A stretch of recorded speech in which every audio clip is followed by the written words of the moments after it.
Alright. Back again. Do a little bit more Mass Effect.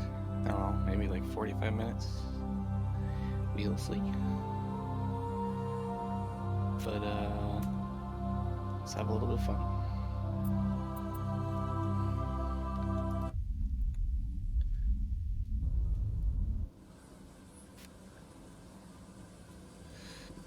Alright, CSEC Academy.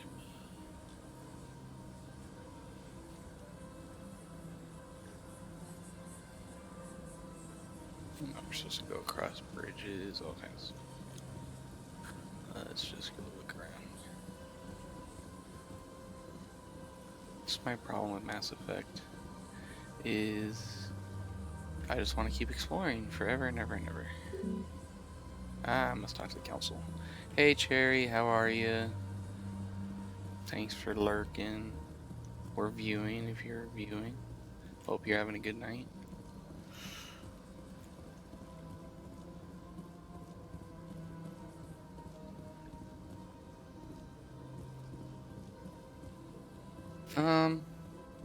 It's kind of been a bit of a rough day, to be honest, but I'll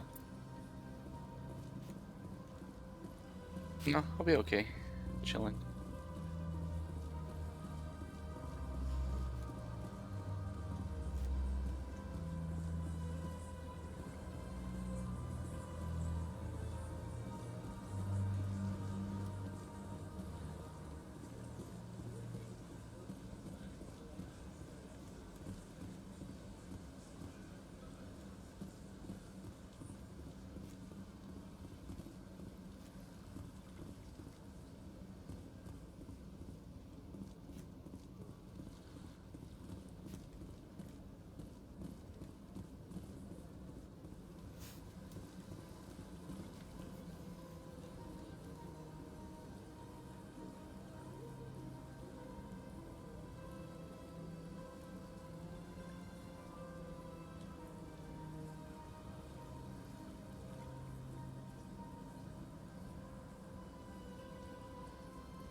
Let's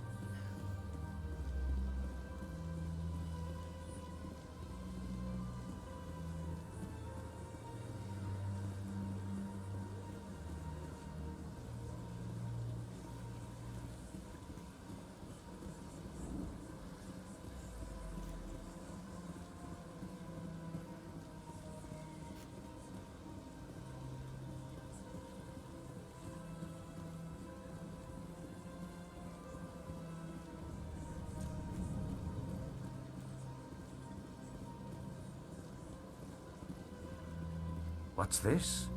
One of the Earth Clan. Ah, a very famous one, yes? You are the one called Shepard. It is a great honor to welcome the heroes of the Blitz. You've got me at a disadvantage here. Forgive me, Earth Clan. My name is Barla Vaughn. My job makes it necessary for me to keep informed. I am a financial advisor to many important clients here on the Citadel. When someone as important as yourself arrives on the station, I take notice. What's it like living here on the Citadel? The station is without a doubt the greatest wonder in the galaxy. It is a technological marvel, but its true splendor goes much deeper than the hull and engines. From the Presidium to the wards, the entire station is a testament to the success of the Council. All the species of Citadel spaced together in a single, strong community. What makes the Presidium so special?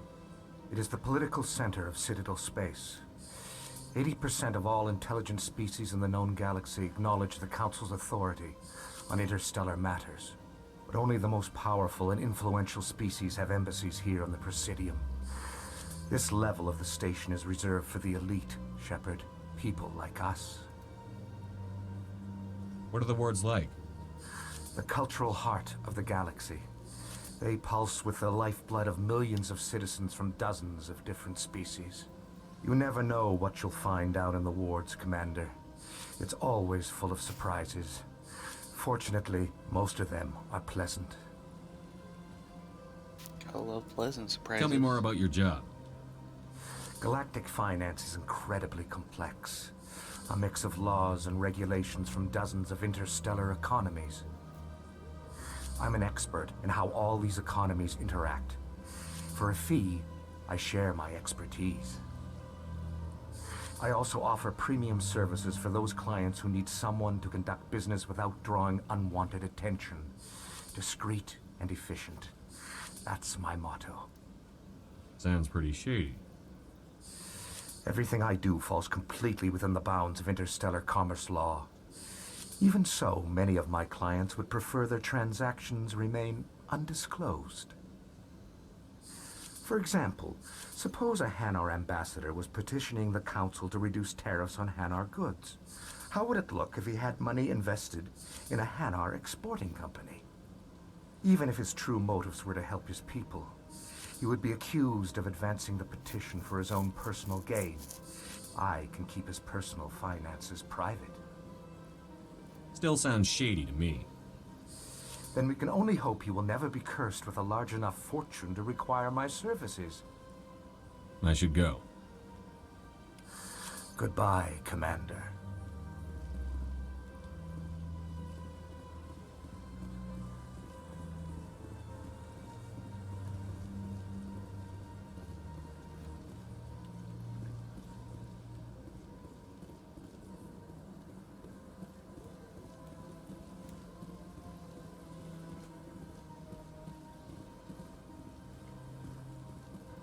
Ah, human. This one is greatly pleased to see you here in my decadent emporium. Who are you? This one's face name is Delaninder, though many in this place simply refer to it as Delan. Please take time to examine the fine goods it has for purchase, all of great worth. What exactly do you sell? Only the finest and most luxurious items that credits can buy. This one is able to procure almost any item the human would desire, for a price, naturally. Why do you refer to yourself as this one and it? For the same reason that humans are so inquisitive. It is part of our culture. Specifically, Hanar only refer to themselves in the first person with family or intimates. And we rarely do so with other species. It is just our way. Who are you? This one's face name. Please take time to examine the fine goods it has for purchase, all of great worth. Show me your items. Oh, this one is pleased to do so, human. You will not be disappointed.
Commander, it is good to see you again. Would you care to see some of its fantastic items today? Show me your items. Oh, this one is pleased to do so, human. You will not be disappointed.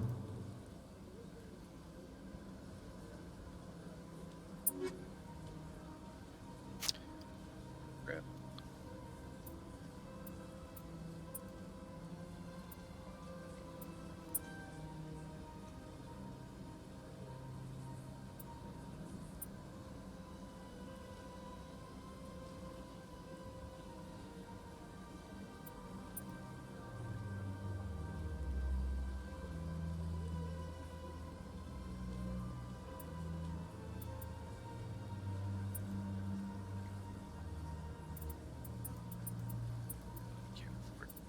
scrap.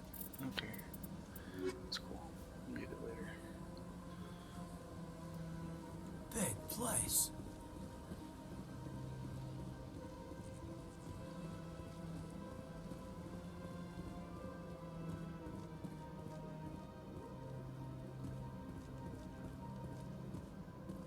Gotta come here for like a side mission later. God, it's been so long since I played this game. These little fuckers.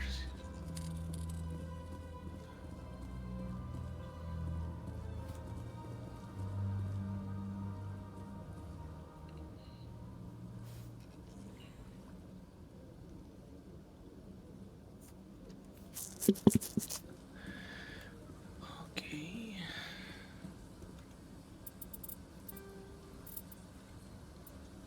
The Elcor are the Hanar are a citadel species known for excessive politeness.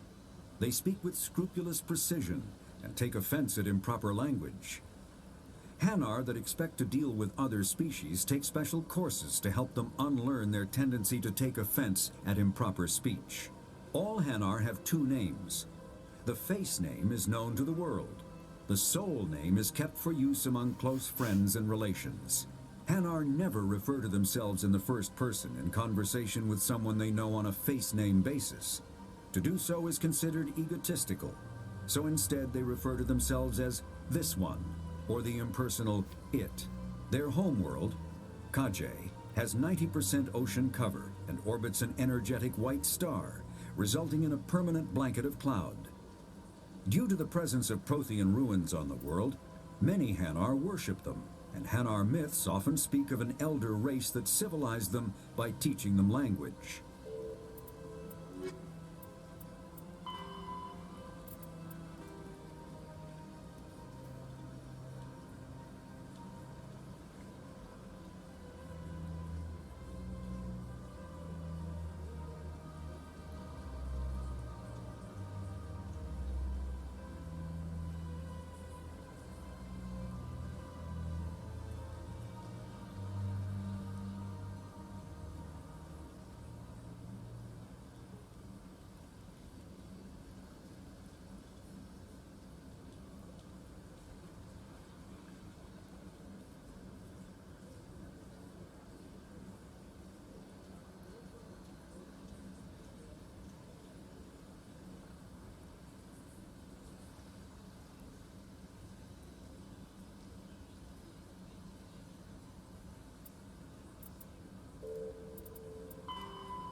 Welcome to Presidium Tourism Terminal 3.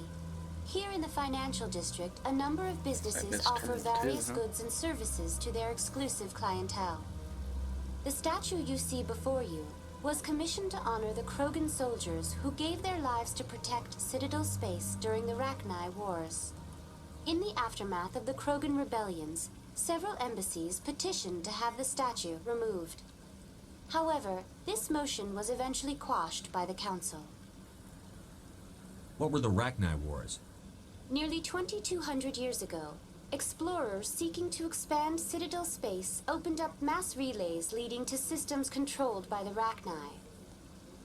A highly intelligent and aggressive insect race, the Rachni unleashed a war of conquest against the rest of the galaxy that lasted for nearly 3 centuries.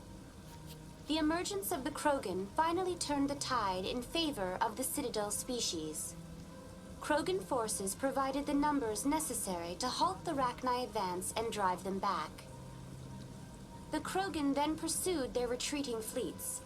Able to survive the harsh environments of the Rachni homeworlds, the Krogan hunted their enemy to extinction. Was it really necessary to wipe them out?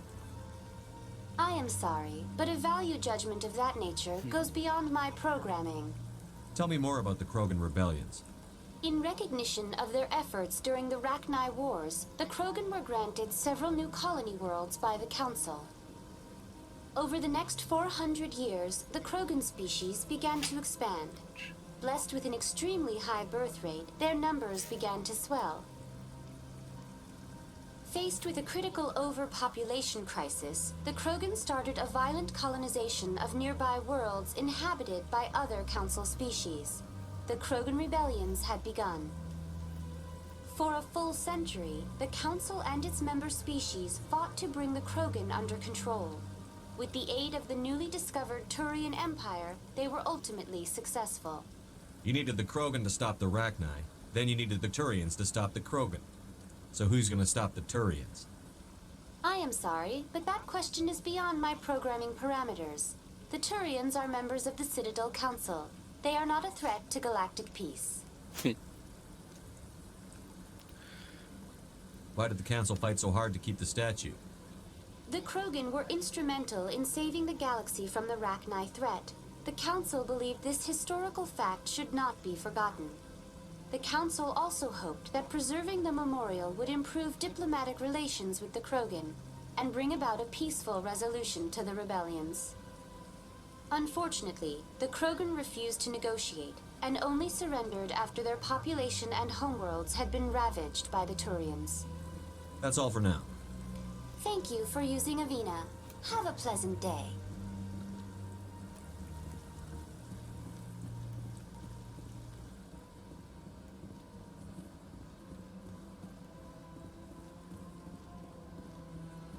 That's nothing.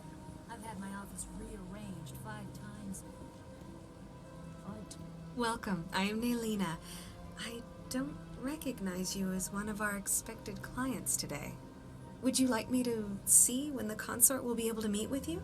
Can't I just go in? I'm afraid not. Yeah, you must understand there are many who seek the consort services. But if you wish to leave your name, she'll make every effort to meet with you. What is the consort?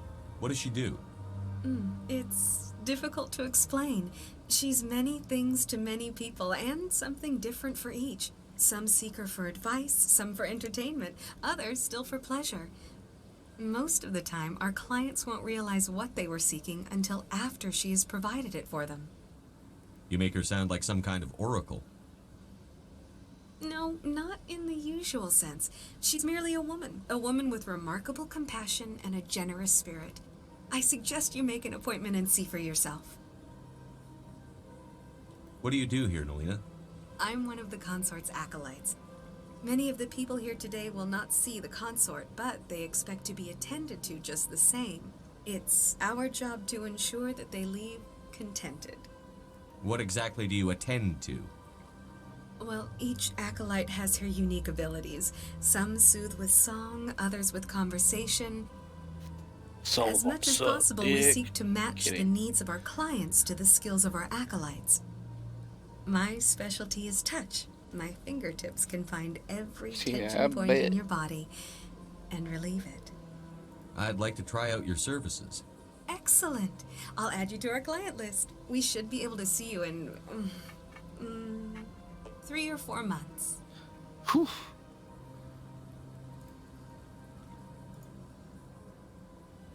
Nobody's worth that much of a wait. Well, that's not for me to judge. I have your name and you'll be contacted. Is there anything else? I think I'm done here. Oh, well, I hope you'll return again in the future. We always enjoy seeing new clients. Naylina, Yes, Shaira? send the commander up to see me. I wish to speak with him. Yes, of course, mistress.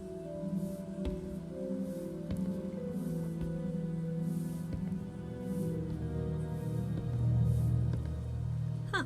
It appears the consort has taken notice of you. She'd like to meet with you now. Where do I go? Just head upstairs. She'll be waiting for you. Yeah, boy. I see even the humans find the consort irresistible. This is my first time. I can't believe I didn't come sooner. Welcome. It is a pleasure to see you. You're with the Alliance? My brother's a private back on Earth. The consort is a wonderful person. She has quite a gift.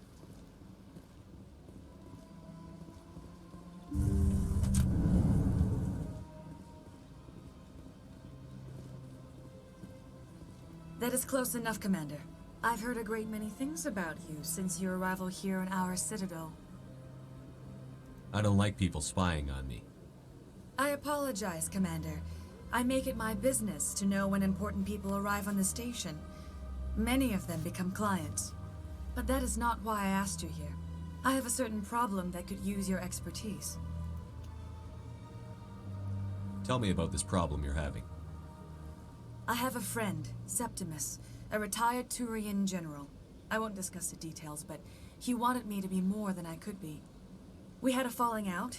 Now he spends his days in Cora's den, drinking and spreading lies about me. If you would speak to him as a fellow soldier, I believe he will listen to you and let the matter be. What happened between you? I respect his privacy too much to go into the details. If he wishes to tell you what happened, that is his prerogative. What exactly do you want me to tell him? Appeal to his sense of honor. Remind him of his position as a general. If you can convince him to stop spreading lies about me, I would be very grateful. Now I must ask you to take your leave. I have many clients waiting to see me. I want to sit in the bubble.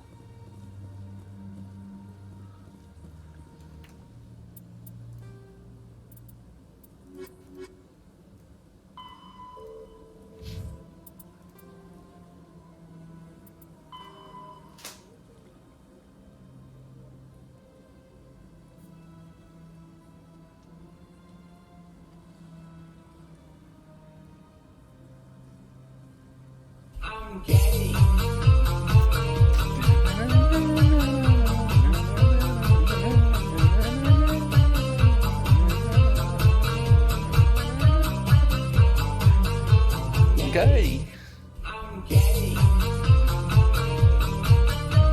Always get that 2 for 1.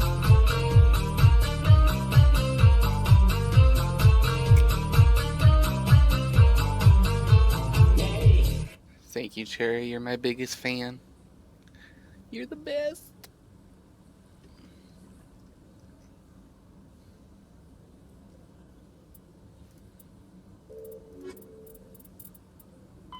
"50,000 years ago, though now extinct, the Rachni once threatened every species in Citadel space.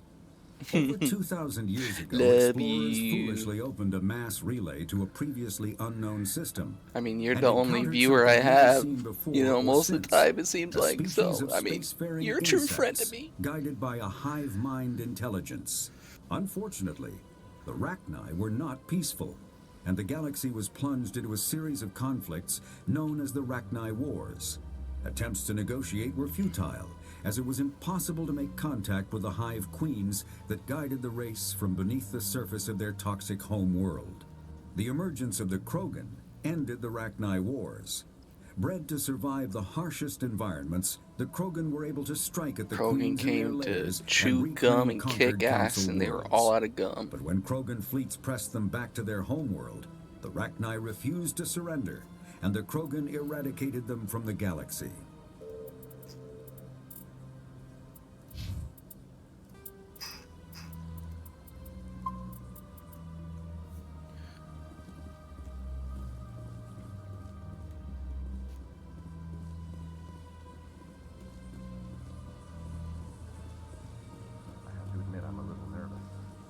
That's understandable. Many are a little unsure what to expect their first meeting.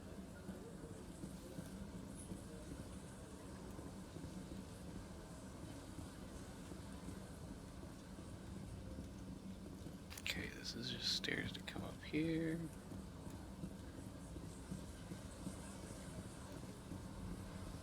Somehow I missed the second Avena. I don't know where that's at. Maybe I'll figure it out eventually. It's probably down there somewhere and I wasn't paying attention.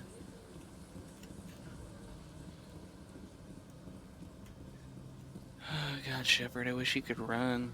It's very slow. Yeah, I know, I gotta use rapid transit. I just don't want to. I will say the facelift is really... I mean, this was beautiful back in the day for its time, but, I mean, it looks really nice now.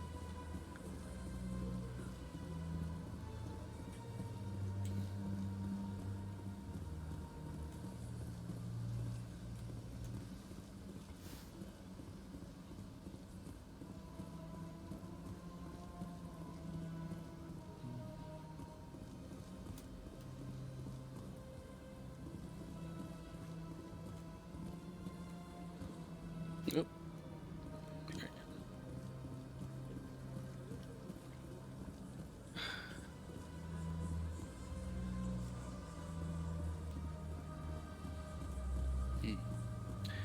So, where did I miss Avena number 2? It's probably down here.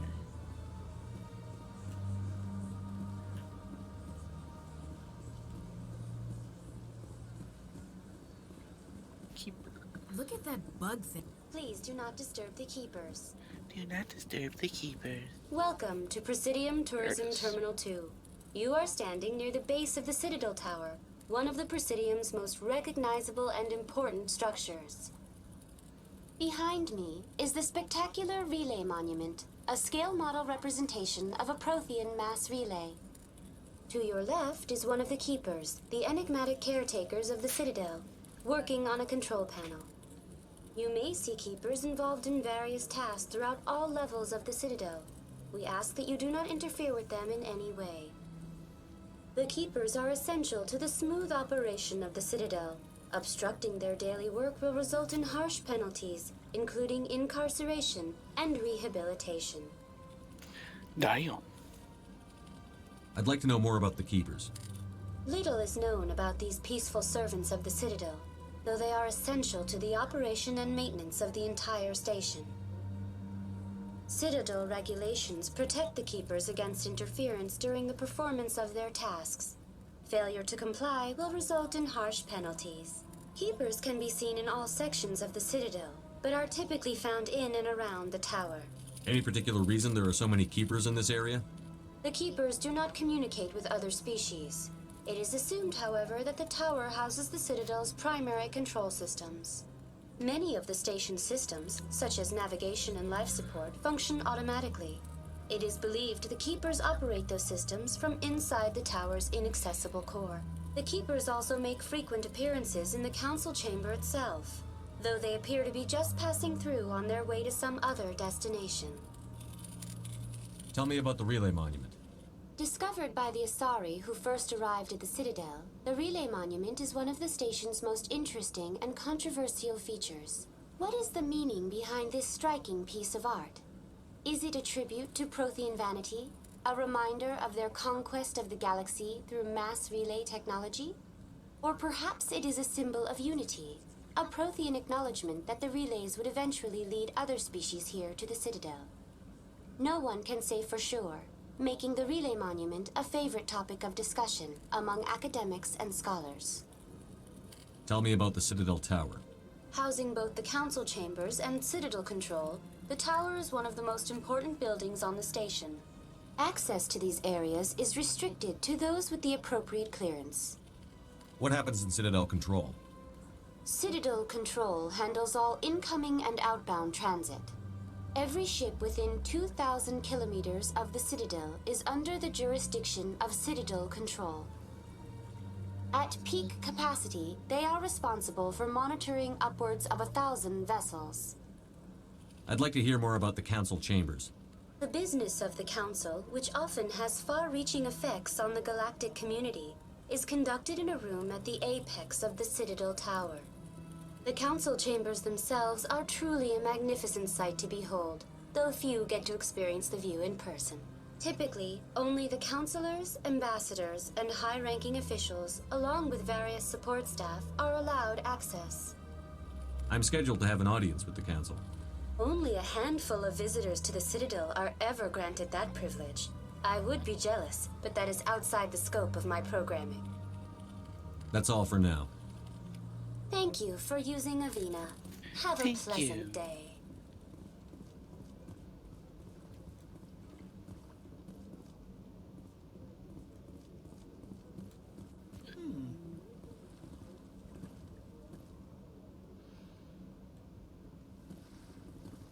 That date.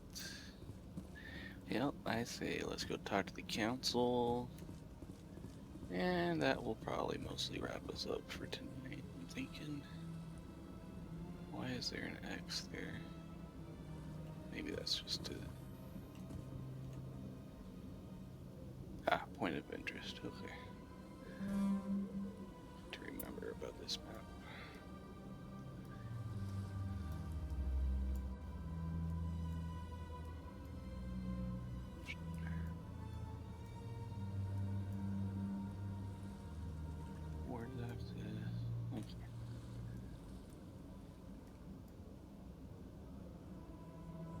I feel like we tried to go there.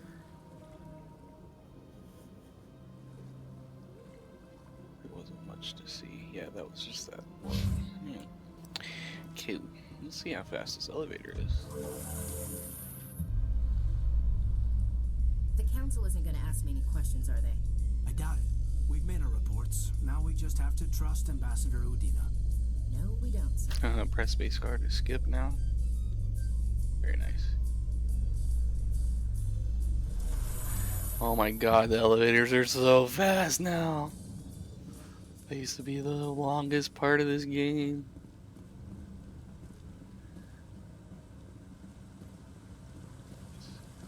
Saren's hiding something. Give me more time. Stall them. Stall the council? Don't be ridiculous. Your investigation is over, Garrus.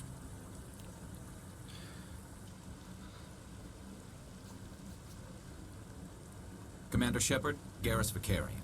I was the officer in charge of the C-Sec investigation. Garrus, it's been Saren. so long, buddy. Come across anything I should know about? Saren's a Spectre. Most of his activities are classified. I couldn't find anything solid. But I know he's up to something. Like you humans say, I feel it in my gut. I think the council's ready for us, Commander. Good luck, Shepard. Maybe they'll listen to you. You don't want to keep the council waiting. I don't give a shit about the council. I want to talk to people. I'm gonna jump in the fountain. Go swimming.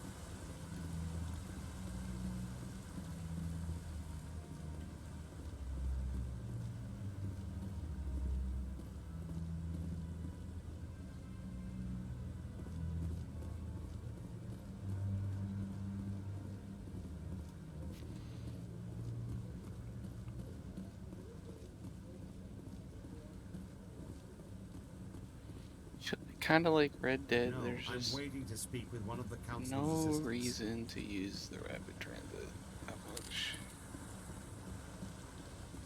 Especially with now that load times are like way smaller. Let's talk to this dude. No, Commander. Oh. Commander. Say your piece. I want to hear what you're saying. Son of a bitch.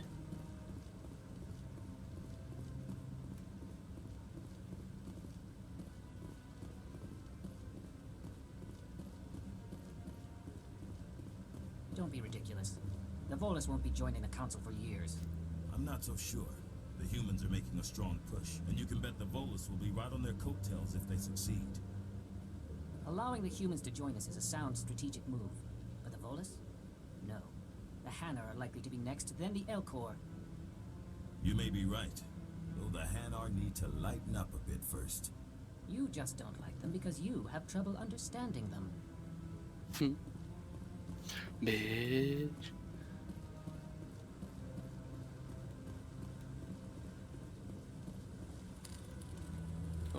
to go that way.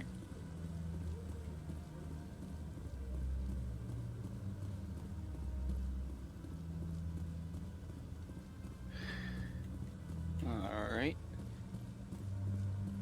Well, don't play any sounds for a little bit because we're going to go into a major cutscene, so I'm going to turn that stuff off.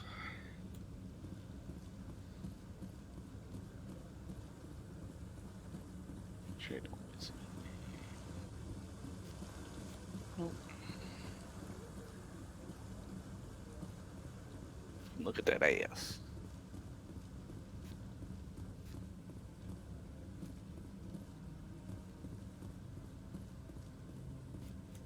The hearing's already started. Come on.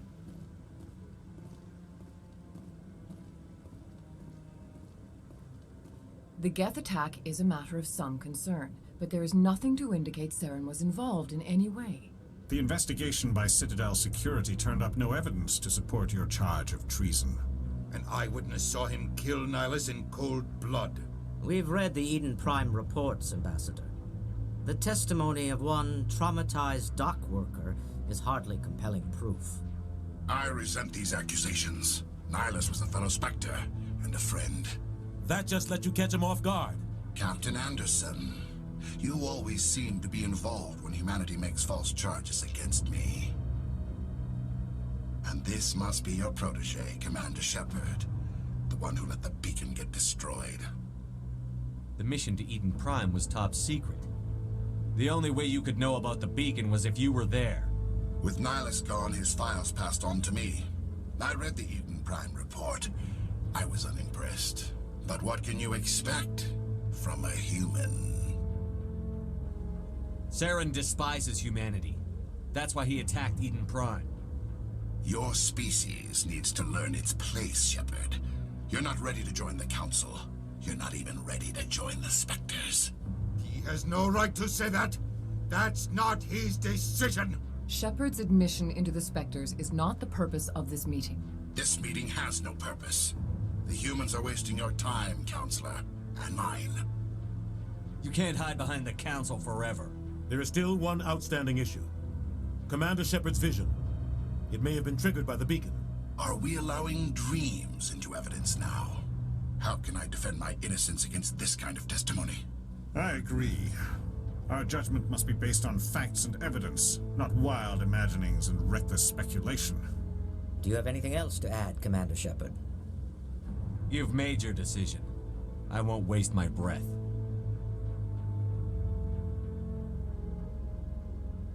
The Council has found no evidence of any connection between Saren and the Geth. Ambassador, your petition to have him disbarred from the Spectres is denied. I'm glad to see justice was served. This meeting is adjourned.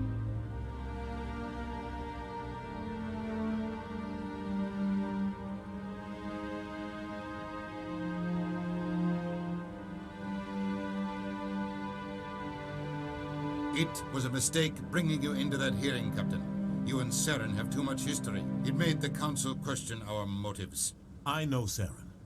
He's working with the Geth for one reason. To exterminate the entire human race.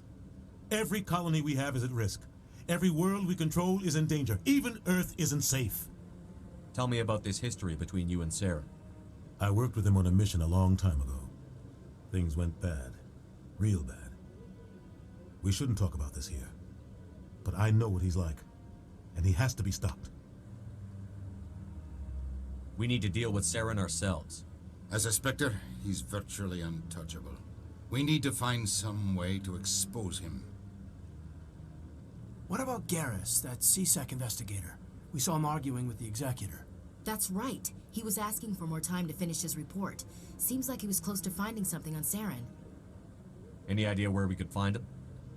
I have a contact in CSEC who can help us track Garrus down. His name is Harkin. Forget it. They suspended Harkin last month, drinking on the job. I won't waste my time with that loser. You won't have to. I don't want the Council using your past history with Saren as an excuse to ignore anything we turn up. Shepard will handle this. You can't just cut Captain Anderson out of this investigation. The Ambassador's right. I need to step aside. I need to take care of some business. Captain, meet me in my office later. Harkin's probably getting drunk at Cora's Den. It's a dingy little club in the lower section of the wards. Maybe there's another way to find evidence against Saren. You should talk to Barla Vaughn over in the financial district. Rumor has it he's an agent for the Shadow Broker. The Shadow Broker? An information dealer. Buys and sells secrets to the highest bidder. I've heard Barla Vaughn's one of the top representatives. He might know something about Saren, but his information won't come cheap.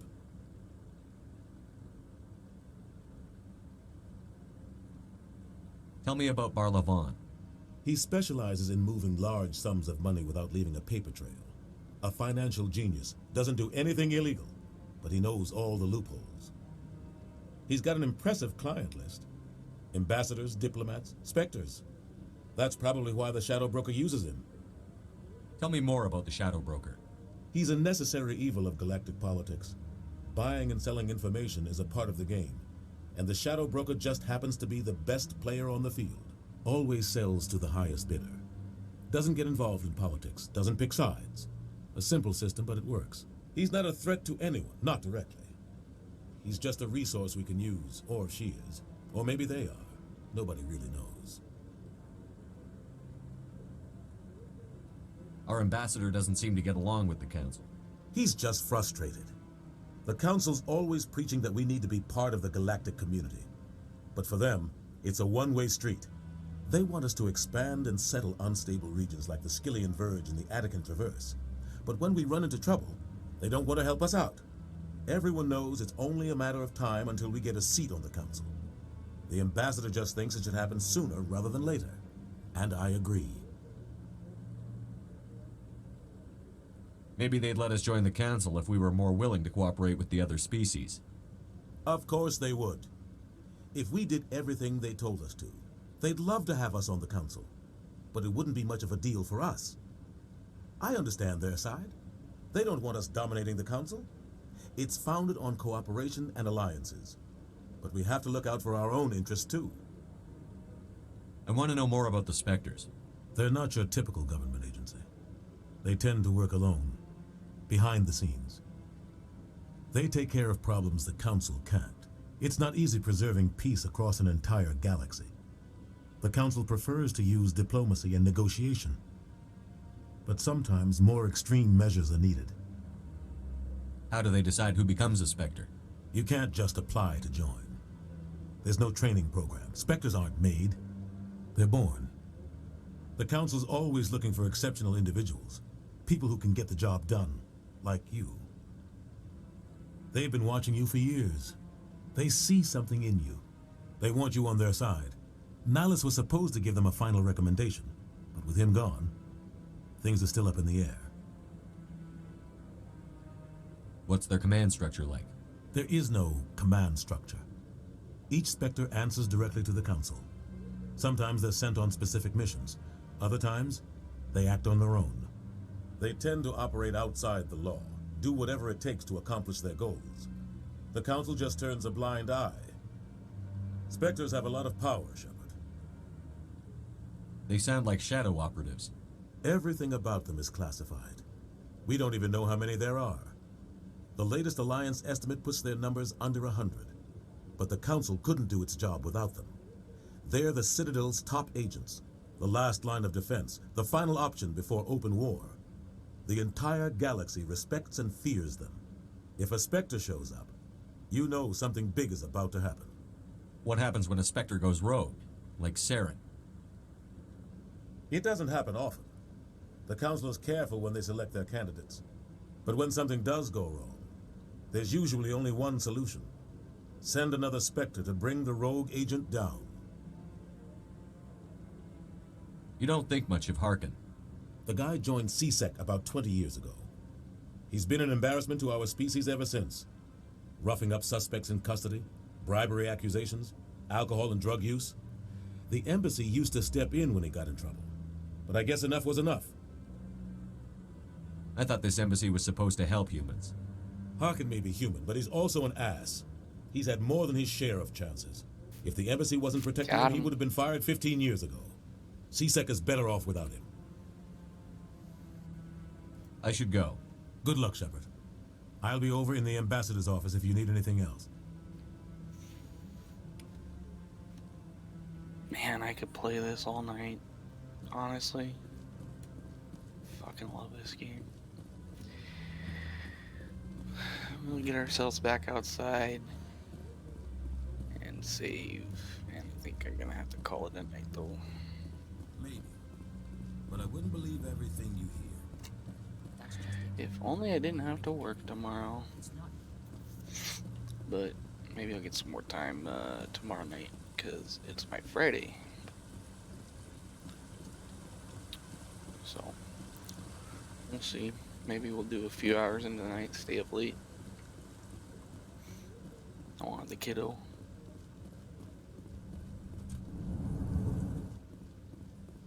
To the Presidium. I can't believe the Council ignored all the evidence against Saren. Saren's one of their best operatives. It's only natural they take his word over ours. Oh, so now we just chase leads while this smug Turian runs around with his Geth troopers. That's politics, Chief. I hate politics. I just realized the hold music in the elevator is the Mass Effect theme. With the drums or like little cymbals. It's funny. Alright, let's see. Journal. Expose Saren. Speak to Harkin. Go see Barlow. So many things to do, so little time. The Elcor, when the Asari discovered the Citadel, they also discovered the Keepers, a docile, multi-limbed insect race that seemingly exists only to maintain and repair the Great Prothean Station. Early attempts to communicate with or study the Keepers were failures, and it is now illegal to interfere with or impede Keeper activity. Because they are completely non-threatening, Keepers have become virtually invisible to everyone else. Similarly, they seem indifferent to other species, except for their tendency to help new arrivals integrate themselves into the Citadel. No matter how many Keepers die due to old age, violence, or accident, they maintain a constant number. No one has discovered the source of new Keepers, but some hypothesize they are genetic constructs. Biological androids created somewhere deep in the inaccessible core of the Citadel itself. The Asari were the first species. The second species to join the Citadel, the Solarians, are warm-blooded amphibians with a hyperactive metabolism. Solarians think fast, talk fast, and move fast. To Solarians, other species seem sluggish and dull-witted.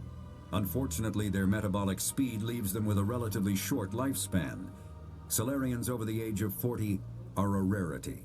The Solarians were responsible for advancing the development of the primitive Krogan species to use as soldiers during the Rachni Wars.